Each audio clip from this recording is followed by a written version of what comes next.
Tri-City Sports Now, you got Marky Billson here. 1420 WEMB Sports Radio. Also, jetbroadcasting.live. And, of course, our 1420 WEMB Sports Radio Facebook page, where I believe the next person that likes it will be like number 1400. And then we're less than 2 dozen. I know I say this all the time, and we're creeping up. It's just about a week ago, we were 79 follows away from being the most watched sports station in the market, most followed. Now we're only about 20. So we want to really thank you for your support here. I know the signal of 1420 WEMB Sports Radio over the air is not the best, and most people listen to the radio in their cars. But that means that a lot of people have actually watched us on the archives on Facebook, or they're, typing in jetbroadcasting.live, that sort of thing. So we do a lot of stuff here. I want to thank you for your support and your sponsorship as well. By the way, mentioning the pennant races and where the Braves and Reds stack up, I should also point out that the Reds a half game back of the Phillies, and that suddenly got even shorter of a gap. How so? Came out that Andrew McCutchen's out for the rest of the year. He tore up his knee. Of course, Kutch is a former MVP who's suddenly become a journeyman, as the Phils are his fourth team since 2017, when he, appeared to be the iconic Pirate. And maybe their most popular player since Willie Stargell. That's debatable, I suppose. But no, I really think that he probably was. I'm still getting the bumper music up there, didn't I, here for our radio listeners? I just realized I need to turn that bad boy down, but I got a loud voice, so let's see what we have here. Yeah, I know some people were probably driven nuts right there. But anyway, Kutch, he is now on the injured list the rest of the year. Phillies won't have him. They're down an outfielder. Now, of course, they traded for Jay Bruce, but with Abdul Herrera on some sort of suspension, domestic violence charge, this is an opportunity for the Braves to possibly catch up. But the thing is, maybe it doesn't have to be immediate, because that's a big loss, no Kutch. Kutch was one of the three players, along with Harper and Raimondo, that were supposed to be the big pickups of the Phillies that were going to give them the division title. No. The other thing is that, we haven't talked about this, because you generally, unless you're the Phillies, who once did it to Pat Corrales years and years ago, if you're in first place, you're probably not firing your manager. Yeah, the Phillies did it. Okay. Won on the World Series that year, so hey, 83, look it up. Pat Corrales used to play for the Johnson City Phillies. He hated the Hill. Okay, the other thing. You may remember Corrales used to be first base coach of the Braves for a long time. Yeah, okay.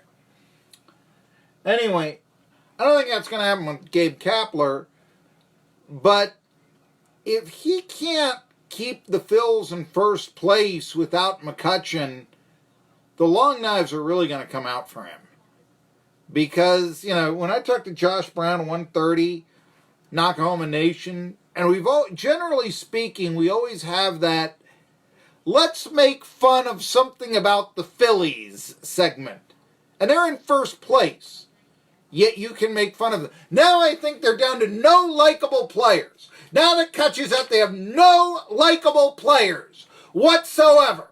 It's all now, like the Palooka, like the unshaven team that would go up against Bugs Bunny. That's the Phillies now. They're all 210 hitters who either strike out or go yard. I mean, it's, And they've got a manager who preaches analytics and how much he likes you while treating you like a number. Wonderful organization there. Anyway, that's what's going on there. But the Braves' chances really got better with Kutch going out. That's the bottom line there. I mentioned to you the college football odds. They came out. Let me give you these here, and we'll finish up the segment before we go to John Schulman at 1 o'clock. I'm Marky Billson, Tri-City Sports Now, 1420 WEMB Sports Radio. The favorite to win the SEC, who do you think? It's Alabama, right? I mean, yeah. Alabama, but what about the teams after that? And I really think that this sheds a little bit of light onto not just who's going to finish where in 2019 in the SEC football race, but also the perception of the programs. Because everybody knows, look, I mean, playing the SEC, basically, like the ACC, it starts and ends with one school. In the SEC, it's Alabama. In the ACC, it's Clemson. You know, that's modern day. They're going to meet for the national championship for what, the 90th straight time or so? Kind of feels that way, doesn't it? I guess it could be the 5th straight year, which is really outstanding, especially when you consider that, theoretically at least, there are 130 teams competing for the prize. But Alabama is such a favorite that their odds are negative 160. What that means is that you got to bet $160 on Alabama to win the SEC championship to even get a $100 return. And nobody else has those sort of odds in the SEC. But they're the favorite, followed by Georgia, who's 3-1. Then Florida, who's 12-1.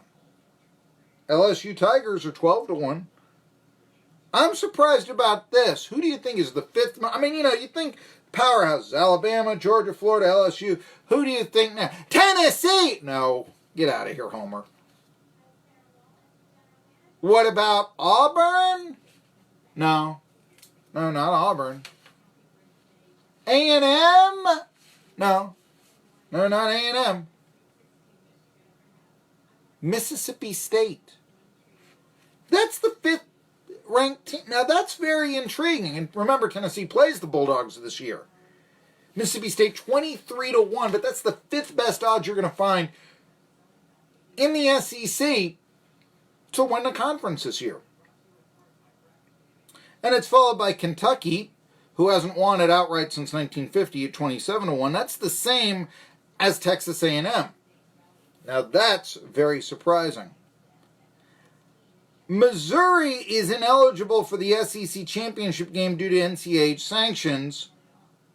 If those are lifted in the upcoming months, and I wouldn't bet against that, I think that the play here might be Missouri. I'm not saying they will win it. I'm saying at 35-1, that's worth putting 2 bits on. That's what I'm saying. Missouri, that's a very, they've got Kelly Brown at quarterback. They've probably got the best offensive line in the SEC.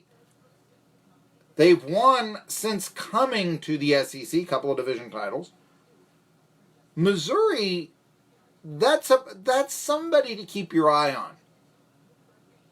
I'm seeing some people thinking Missouri at 10-2 this year. Don't bet against that, especially if they get the sanctions lifted. But even if they don't, with the 101 bowl games there are now, they added, some more. They had the conference tie-in. There are 11 tie-ins, the ACC and bowls nowadays. Okay, so you always make a bowl in the ACC, I guess. As long as you're not. Who's the worst team in a SEC? I used to think it was Virginia. It's not anymore, I guess. They won a Belk Bowl last year. But anyway,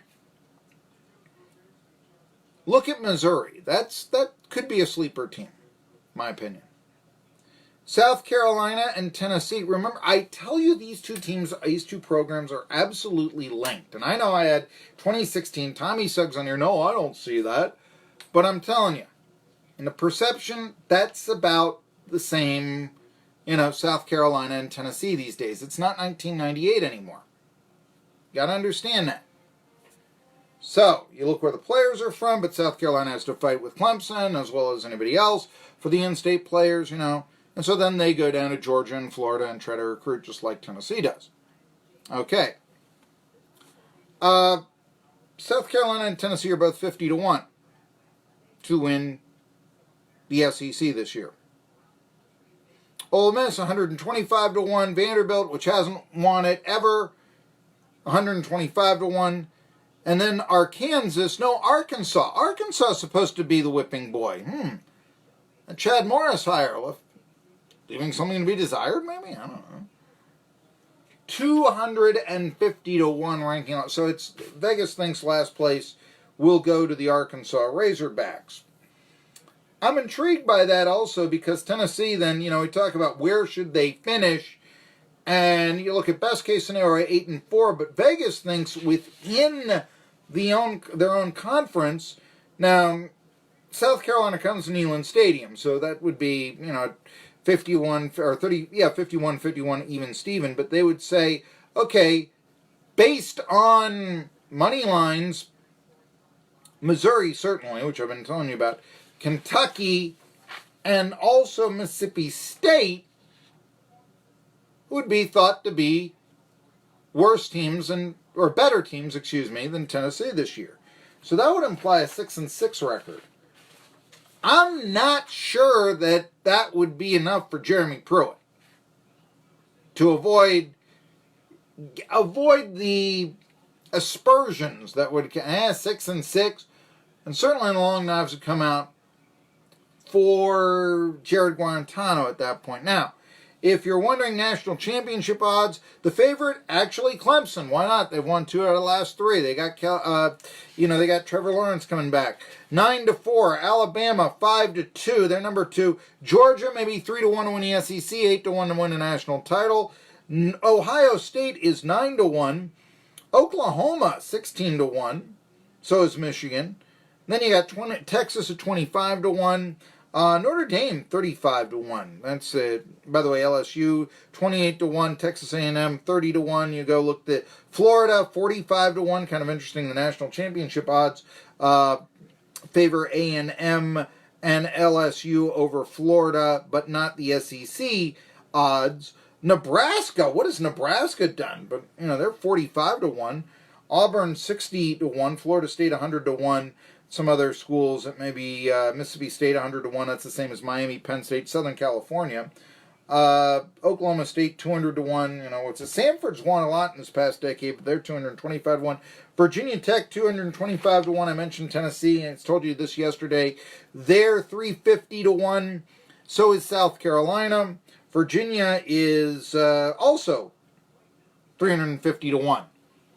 Where was Virginia just a couple of years ago? This sort of thing. A couple of surprises. Ole Miss 1,000-1. Pitt won their division last year. They're 1,000-1. I mean, that's kind of surprising to me. Georgia Tech's 1,000-1. Duke is 1,000-1. I mean, I don't really expect Duke to win it, but still. Favorites to win the national championship. Tua is the favorite. No surprise there at 11-4. Trevor Lawrence at 15-1. Adrian Martinez. This is why Nebraska is high. One time, could he go to Tennessee? He's 8-1. Jalen Hurts at Oklahoma.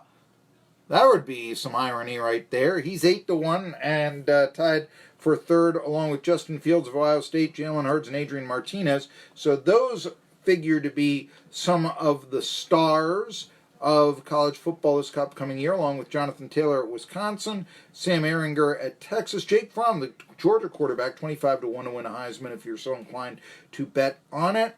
And there, so those are some of the favorites there. Anyway, I thought that you would be interested in all of that. By the way, let's just show you some other things. You got North Carolina, for North Carolina listeners, 2,001 to win the national title. Vandy is 5,001. Rutgers is 9,999 to 1. I'm Marky Billson. I'm better than any of those long shots. Come on.